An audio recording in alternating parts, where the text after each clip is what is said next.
So we've been exploring together since Easter time, learning from the masters, and it has been my joy to share with you some of the people, some living, some long ago not living, that have greatly influenced my life, people whose words and examples inspire me to try to be a better person and to continue to grow and to evolve. And over the course of time together, we've looked at Jesus, of course, we've looked at Siddhartha Gautama, the Buddha, we've looked at Martin Luther King Jr. and Mother Teresa and Mahatma Gandhi, and I may have left one out there, but we've looked at some amazing teachers, and we'll continue to do that through the end of this month. Today in particular, I want to talk to you about His Holiness the Dalai Lama. How many of you are familiar with His Holiness the Dalai Lama? That's most of you in the room. Today I want to talk to you about his emphasis on the idea of secular ethics. So the Dalai Lama is the spiritual leader of Tibet, and he is also the leader of Tibet, both the spiritual leader and, if you will, the political or governmental leader, although Tibet has been ruled by China now for a very, very long time. I had the occasion to spend some time with His Holiness the Dalai Lama on 3 different occasions. The first time in 1999 in Dharamsala, India. The second time was in 2001 in Trento, Italy. And the third time was in 2004, just outside of Rome, Italy. And in each of these gatherings, we call them the synthesis dialogues. And in each of these gatherings put on by the Association for Global New Thought, of which I was a board member for many years, our emphasis was to bring together world leaders and thinkers, some religious, some not, to be in conversation and in community with one another and in community and conversation with His Holiness the Dalai Lama. And the purpose was for us to look together at what can we do in the spheres of influence that we have, whether we were teachers or writers or people of faith or political people or scientists. What could we do in our realms, in our spheres, to try to bring forth a more loving, kind, and peaceful and just world? And the dialogues were deep and significant and meaningful. And the time, of course, with His Holiness the Dalai Lama was, I think, for many of us, truly life-changing. It's one thing to hear a person speak, another thing to read their books, of which the Dalai Lama has written numerous books, but it's quite another thing, I think you would agree, to sit in a room and be in dialogue. Excuse me, a small group of people, to be in dialogue with such truly a leader of thought and a leader of consciousness. And though there were things that he would say to us that probably all of us in that room had heard before, and maybe some of us even have said before and taught before, it's quite something different when it's coming from a person of such consciousness and such heart and such deep spiritual practice. The Dalai Lama is very much known, I think, for his simplicity and his practicality. He believes that happiness and global peace is something that we all yearn for, and that the path to get there is a simple path. It's a path of secular human values. He is known to have said many times over, his religion is kindness. His religion is kindness. As a spiritual leader, he has, I believe he still has these as his primary focus. He certainly did during the period of time we interacted with him. They were the promotion of human values, what he calls secular ethics, things that all of us really can agree upon, whether we are people of religion or no religion at all. Basic human values. He promotes that. He speaks to that. He stands for that. The other was the promotion of respectful dialogue and relationships among the world's religions. We all know that many of the most horrific wars have been fought and continue to be fought over religious ideas, and yet the human values beneath those are what really matters most of all. And then his third key focus had always been to bring Tibet back as its own country, as its own nation. I don't know that that will ever happen, but it was certainly something that he stood for and cared about. And so there are just a few themes that I want to share with you from his writings and his speeches and his talks that I think we can learn from and we can practice so that we can be better versions of ourselves. One of the things I appreciate so much about unity is that we acknowledge the innate goodness within every person, that we are born right the first time, that we are born in original blessing, not in original sin. And even while that is true, that we are born in original blessing, that we are innately good, that doesn't mean that we still can't be even better. That there is the opportunity for each of us to build upon the good that we have already done, the overcoming that we've already made, the healing that we've already experienced, the emotional maturity we've already experienced, to take that just a little bit further. And as we do, we help to shift the whole consciousness of the human family. So the Dalai Lama, like many, if not all, spiritual teachers, emphasizes the importance of starting with oneself, of doing one's inner work. He said, first, one must change. I first watch myself, check myself, then expect changes from others. So often the human tendency is, well, if I could just fix him, if I could just change her, or if I could just get my ex or my boss or this person or that person to just be a little bit different. If they would only change, my life would be better. Well, it's true that maybe if they change, your life would be better, but you could be waiting an awfully long time for that change to happen because it's not within our control. What is within our control, and I know you know this, what is within our control is how we show up, the part that we play. First, one must change. I first watch myself, check myself, then expect changes from others. Jesus said something very similar.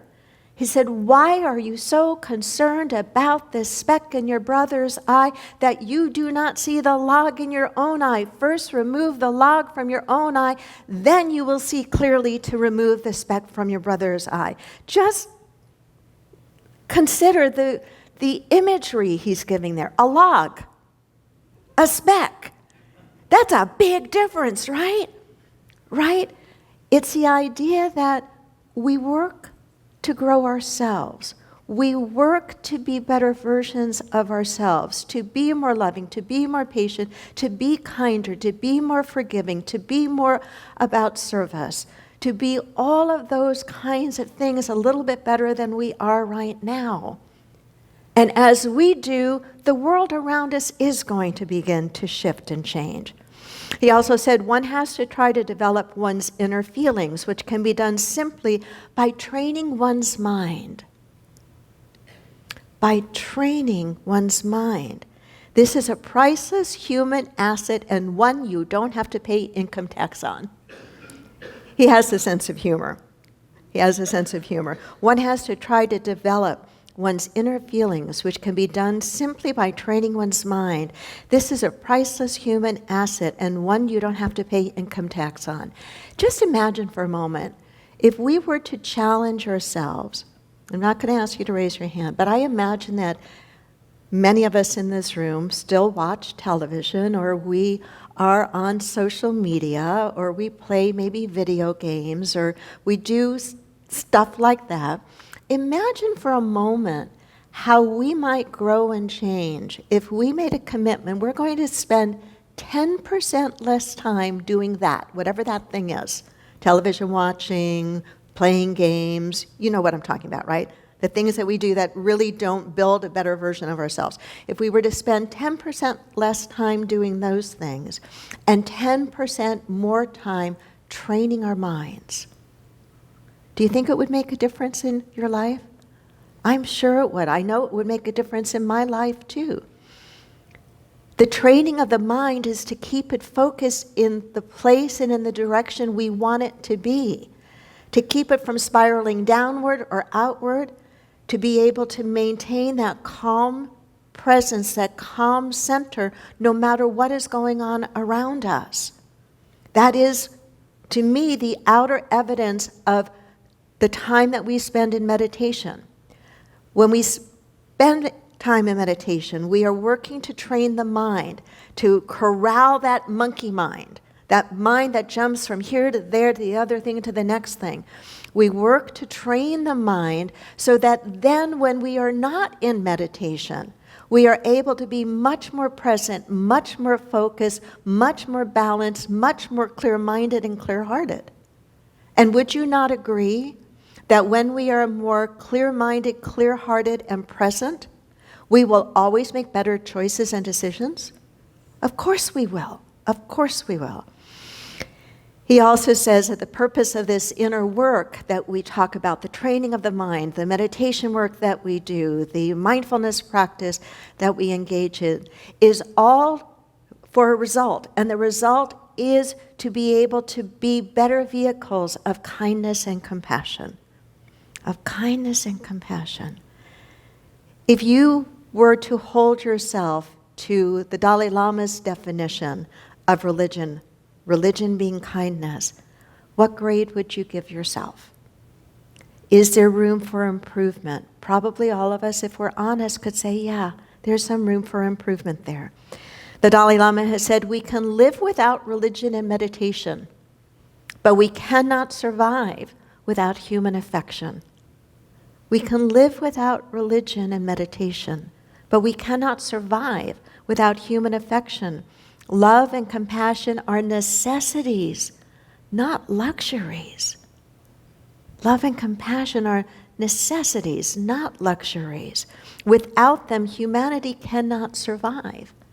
How many of you remember in learning in a basic psychology class of Abraham Maslow's hierarchy of human needs? Probably every one of us. If you haven't ever come across it, Google it when you go home later today. Abraham Maslow's hierarchy of human needs. He had basically 5 levels of human needs, saying that as the lower levels are met and satisfied in a person or in a culture, that then there is the freedom and the bandwidth, if you will, to move to the next higher level of human needs, and so forth.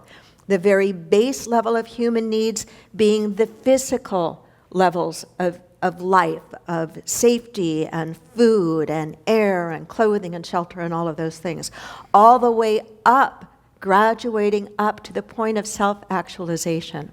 But from the level of our physical needs, then comes our safety needs, then comes our psychological needs, our needs to belong, to feel as if we matter, to feel as if we are actually seen.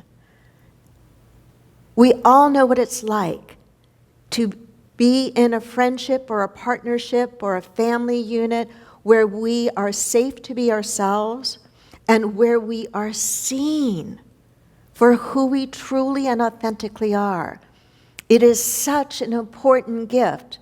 It is what the Dalai Lama is speaking about when he says, these are not luxuries, really, they are necessities. You've probably all heard the saying, only hurting people hurt people. Healed people, this is a line from a Bob Simon song, healed people heal people. This is why the kind of work that we do in unity, this is why the kind of community that we're blessed to be a part of is so important, because we help one another to heal. We help one another to be able to have the capacity to be more loving, to be more compassionate. He also said, sometimes one creates a dynamic impression by saying something, and sometimes one creates as significant an impression by remaining silent. We repeat that. Sometimes one creates a dynamic impression by saying something, and sometimes one creates as significant an impression by remaining silent.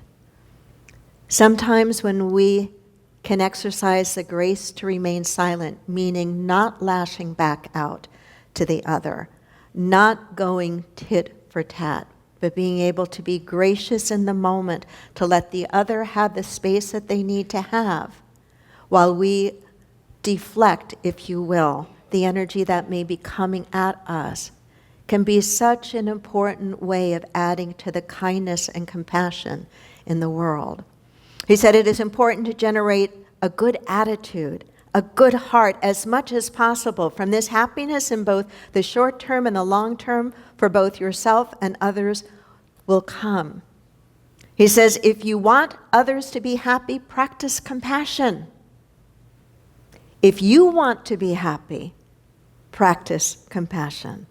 Why would he say that in that way? If we want others to be happy, practice compassion. But if we want to be happy, practice compassion. Because when we practice a feeling like compassion, like kindness, like understanding, in order for us to express that and show that to the other, who benefits and experiences it first? It's not a trick question. We do, right? Think about the last time you showed genuine compassion to another. Can you call that to mind? I bet you can. And if you call that to mind and stay there for just a moment, I bet you would agree that it felt good, didn't it? Unity is so right when we talk about the fact that we are innately good. Nobody comes into life born intending to be mean and unkind and hateful and harmful to another. We really are social beings. And it is why this need to belong is so important. But in order to really experience genuine, authentic belonging, we have to show up in a certain way. We have to practice what His Holiness the Dalai Lama would speak to as secular ethics, basic human values, basic human values. He also emphasizes the idea of seeing ourselves as a responsible global citizen. I can remember when that was a far out thought to me. I can remember feeling very isolated, if you will, but not even knowing that I was isolated. Very privileged to grow up in the United States, very privileged to grow up in a pretty functional, happy, loving, decent family, and feeling just like, well, that's what everybody has, until realizing that that is not actually so. And to begin to expand my understanding of a larger world experience, a larger world view. His Holiness said, we can never obtain peace in the outer world until we make peace within ourselves. Some of you have heard me share this experience before. It was a powerful experience for us, and it remains a powerful experience in my family today. On the very last synthesis dialogues that we participated in Rome, our son and our daughter, Jonathan and Jennifer, attended with us. This was the only time that we had invited the younger people to be present, because actually the Dalai Lama wanted to know, what do they think? And so the kiddos were present for pretty much all of the dialogues, listening quietly, and then toward the end having a chance to participate and to ask some questions. And I remember Jonathan asking a question of His Holiness. He said, because he'd been trying to absorb everything that he was hearing, all the adults were hearing, and he asked, well, what should I do when I go home? He was all of about 12 years old at the time. What should I do when I go home? How do I take this good stuff that we're supposed to do when I go home? And His Holiness gave him 3 answers. He said, love people the way your mother loves you. That made me feel really good, but I also realized that was probably a very generic statement he was making because he doesn't know me personally, but it certainly felt good to hear that. So love people the way your mother has loved you. Study hard. What parent would not want their kid to be told that? But the next one was so surprising, and it has to do with this idea of acting as a global citizen, of getting out of our own bubble, our own culture, our own silo. He said, travel and make friends. Think about that just for a moment. Travel and make friends. Now, I don't think he was talking about going on a cruise. Now, please don't hear me say that there's anything wrong with cruises. I'm not saying that. But these are words from the Dalai Lama. Travel and make friends. I believe that what he was saying is that when we get outside of whatever is the perimeter of our known values and world, and we cross over and beyond into somebody else's culture, way of being, way of thinking, way of understanding, way of viewing the world, when we get out beyond and over there, our whole worldview begins to open up just a little bit. I forget who said this, and I may be paraphrasing it, but the idea that when we travel, our mind becomes open. We can no longer go back to the smaller confines that we had because we begin to see things differently. We begin to experience things differently.